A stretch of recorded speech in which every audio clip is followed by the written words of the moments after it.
Hello అండి, నమస్తే. Welcome back our channel Suji kitchen recipes. ఈరోజు చిన్న చేపలతో చక్కటి పులుసు రెసిపీ అయితే చేసి చూపుతున్నాను. ఈ చిన్న చేపల పులుసు రుచి అయితే చాలా బాగుంటుందండి. మరి వీడియో మిస్ కాకుండా ఎండ్ వరకు చూసి మీరు ట్రై చేయండి. ఇప్పుడైతే వీడియో స్టార్ట్ చేద్దాం. ఈ చేపల పులుసు కోసం చిన్న చేపల్ని 1 కిలో వరకు తీసుకొని సాల్ట్ వేసి శుభ్రంగా 2-3 సార్లు క్లీన్ చేసుకోవాలి. వీటిని ముక్కలుగా కట్ చేయాల్సిన అవసరం లేదండి. చిన్న చేపలు కాబట్టి చితికిపోతాయి. కట్ చేస్తే ఇలానే ఉంచేసుకోవాలి. ఇలా మెడ దగ్గర ఘాటు పెట్టేసి లోపల ఉన్న పేగులన్నీ కూడా తీసేసుకోవాలి, లేదంటే మట్టి వాసన వస్తాయి. ఇలా మొత్తం కూడా క్లీన్ చేసుకొని దీని ఇప్పుడు పసుపు కారం కూడా కలిపేసుకుందాం. ఇందులోనే 1 స్పూన్ వరకు పసుపు, 3 స్పూన్ల వరకు కారం పొడి వేసుకోండి. కారం వచ్చేసి మీరు తినే స్పైసీనెస్ బట్టి యాడ్ చేసుకోవచ్చు. నేను ఇక్కడ 3 స్పూన్లు వేస్తున్నానండి. ఇలా పసుపు కారం వేసిన తర్వాత ఇలా గరిటతో చేపలన్నీ కూడా కలిసేలాగా ఒకసారి కలిపేసుకోండి.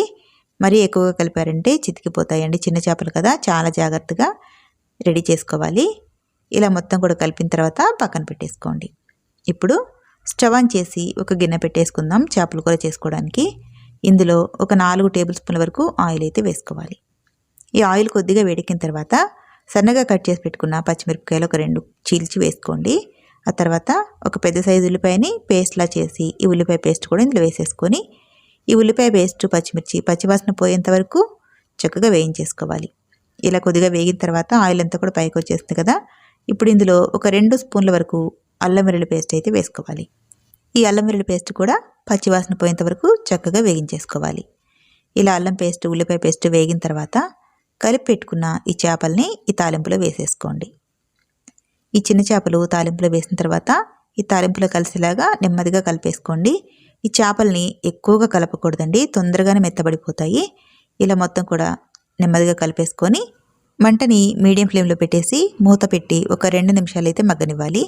ఒక 2 నిమిషాల తర్వాత ఓపెన్ చేసి ముందుగా రెడీ చేసి పెట్టుకున్న చింతపండు రసాన్ని ఇందులో వేసేసుకోవాలి. ఒక పెద్ద సైజు నిమ్మకాయ అంత చింతపండుని నానబెట్టి ఇలా రసం తీసేసుకొని మనకి కావలసినంతగా రసం వేసేసుకొని రుచికి సరిపడా ఉప్పు కూడా వేసేసుకోవాలి. ఇలా ఉప్పు చింతపండు రసం వేసిన తర్వాత చిన్నగా ఒకసారి కలిపేసుకోండి. మనం కారం కలిపి చేప ముక్కల్ని తాలింపులో వేసాం కదా, అంటు పడుతున్నట్టుగా అనిపిస్తుంది. ఇలా ఒకసారి కలిపేసుకుని మూత పెట్టి ఒక 5 నిమిషాలు అయితే ఈ పులుసును కొద్దిగా మగ్గనివ్వండి. ఒక 5 నిమిషాల తర్వాత మూత తీసి ఇప్పుడు ఇందులోకి మసాలాని అయితే యాడ్ చేసుకోవాలి. ఈ చేపల కూర మసాలా వచ్చేసి మా ఇంట్లో రెగ్యులర్గా చేసేది. ఈ మసాలా వచ్చేసి ఒక 2 స్పూన్ల ధనియాలు 1 స్పూన్ జీలకర్ర వేసి లైట్గా వేయించేసుకొని మిక్సీ పట్టేటప్పుడు ఒక వెల్లుల్లి వందిని తీసుకొని సగం వరకు వెల్లుల్లిపాయలు వేసి మిక్సీ పట్టేసుకోవాలి. ఈ మసాలా వేయడం వల్ల చేపల కూరకి చాలా టేస్ట్ వస్తుందండి. ఈ పులుసు మరిగేటప్పుడే ఈ మసాలాను కూడా వేసేసుకొని మూత పెట్టేసి ఒక 10 నిమిషాలైనా సరే చిన్న మంట మీదనే మగ్గనివ్వాలి. పెద్ద మంట కాకుండా మీడియంలో పెట్టేసి ఇలా మరిగించేసుకోవాలి.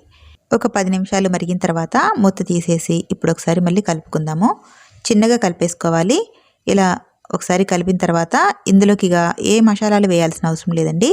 ఇప్పుడు సన్నగా కట్ చేసి పెట్టుకున్న కొత్తిమీరని అయితే వేసేసుకుందాం. మనం ముందుగానే మసాలా వేసి మరిగించాం కాబట్టి ఇంకా ఏ మసాలాలు అవసరం లేదు. ఇందులో మెంతిపిండి కూడా అవసరం లేదండి. ఇవి వేసిన మసాలానే సరిపోతుంది.